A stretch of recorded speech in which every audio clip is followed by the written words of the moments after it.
એક નજર કરીએ આજના મુખ્ય સમાચારો પર।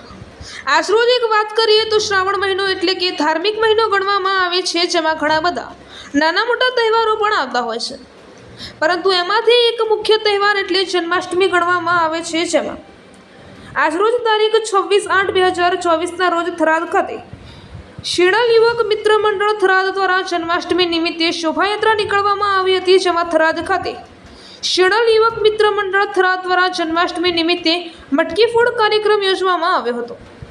બનાસકાંઠા જિલ્લાના થરાદ ખાતે ભગવાન શ્રી કૃષ્ણની જન્માષ્ટમીની ઉજવણી કરવામાં આવી હતી, જેમાં મટકી ફોડ કાર્યક્રમ યોજવામાં આવ્યો હતો, જેમાં પહેલા જ નંબરની મટકી ₹13,000માં મટકી ફોડવામાં આવી હતી અને થરાદ ખાતે દરેક સમાજના લોકો આ મટકી ફોડ શોભાયાત્રામાં ઉપસ્થિત રહ્યા હતા અને આ મટકી ફોડ કાર્યક્રમ થકી ભાઈઓ તથા બહેનો દ્વારા રાસ ગરબા યોજવામાં આવ્યા હતા અને આ શોભાયાત્રામાં ભાઈઓ બહેનો સાથે માતાઓ પણ ઉપસ્થિત રહી હતી અને આ સુંદર શોભાયાત્રા નિહાળવામાં આવી હતી અને જેમાં થરાદ ખાતે હિન્દુ મુસ્લિમ ભાઈચારાનું એક ઉત્તમ ઉદાહરણ જોવા મળ્યું હતું અને આ શોભાયાત્રા મોટા મહાવીર દેરાસર પાસેથી લઈને મેઇન બજાર હનુમાન ગોળાઈથી લક્ષ્મી માતાજીના મંદિર પાસે થઈને નવા રામજી મંદિરે આ શોભાયાત્રા પરત ફરી હતી।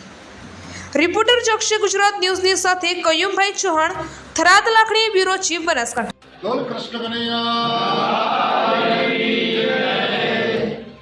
જૂના રામજી મંદિરથી છેલ્લા 14 વર્ષથી ભગવાન શ્રી કૃષ્ણની જન્માષ્ટમી નિમિત્તે મટકી ફોડનો કાર્યક્રમ કરવામાં આવે છે। આ 15મા વર્ષની અંદર ફરી પાછો મટકી ફોડનો કાર્યક્રમ છે। શિડલ યુવક મંડળ થરાદ દ્વારા આ કાર્યક્રમ કરવામાં આવે છે। થરાદની જનતા જનાર્દન ઉમળકાભેર આવે છે।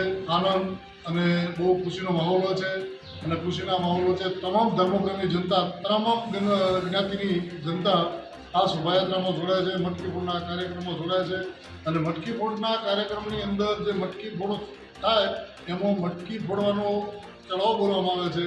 જે દાતા, જે પુણ્યશાળી આત્મા છે તે ઊંચો ચડાવ બોલે ભગવાન શ્રી કૃષ્ણની મટકી ફોડે છે, એમાં મોખણ, કેળું, ઘી હોય છે, આનંદ પ્રગટ થાય છે અને એ જે રૂપિયો આવે છે એ શિડલ યુવક મંડળ પોતે પોતાની પાસે રાખે છે અને એ રૂપિયો છે એ આ જૂના રામજી મંદિરની અંદર કામની અંદર જીર્ણોદ્ધારની અંદર વાપરે છે। એમાંથી એક રૂપિયો પણ આગળ પાછો થતો નથી, એની સંપૂર્ણ તમને ખાતરી આપું છું અને શિડલ યુવક મંડળને ધન્યવાદ છે કે આવું વર્ષો વર્ષ શુભ કાર્ય કરે છે અને ધન્યવાદ એમને અને આવા કાર્ય કરતા રહે અને જે ધર્મપ્રેમી જનતા છે પણ જોડાતી રહે અને ભાવ ભક્તિનું જે મિલન છે એ કાયમ રાખે અને સનાતન ધર્મ કાયમ આવી રીતે ગાજતો રહે એવી પ્રાર્થના। બોલ કૃષ્ણ કનૈયા।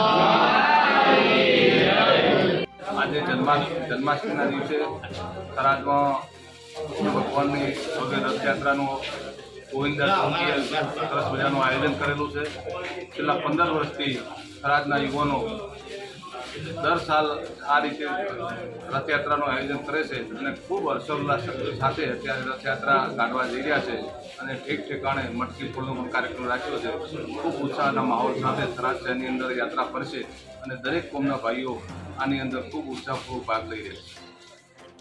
જય દ્વારકાધીશ, જય શ્રી માતા। આજે આપણે જન્માષ્ટમી લગભગ 14 વર્ષ તો આપણે પૂરા થયા, 15 વર્ષમાં મંગળો પ્રવેશ થયો કે જે શિડલ યુવક મંડળ દ્વારા થરાદી તમામ પ્રેમી જનતાએ સાથ સહકાર આપે છે। આપણે રથયાત્રા શોભાયાત્રા ભગવાનની ગાડીએ કૃષ્ણ ભગવાનની જે થરાદમાં જૂના રામજી મંદિરથી મોટા ડેરાસરથી જે આપણે જવાર ચોકથી હનુમાન પૃથ્વી કોમ્પ્લેક્સથી અને થોણાશેરથી લક્ષ્મી મંદિરથી આપણે ફરશો અહીંયા 30 મટકી દર વખતે હોય છે અને જેને ચડાવો ખેલાઈ લે છે, જે ભાગ્યશાળી કિસ્મતવાળા જે હોય એને મળે છે, દિલદાર હોય જે નાના મોટા ચડાવવા લઈ જાય એટલે બધા બી અમને મજા આવે, જે પબ્લિકનો સાથ સહકાર ખૂબ મળ્યો છે અને આજે સુધી હું એવું કહું થરાદી ધર્મપ્રેમી જનતાને કે તમારો અવનવો મને પ્રેમ ભાવ મળતો રહે, એવું દ્વારકાધીશને પ્રાર્થના।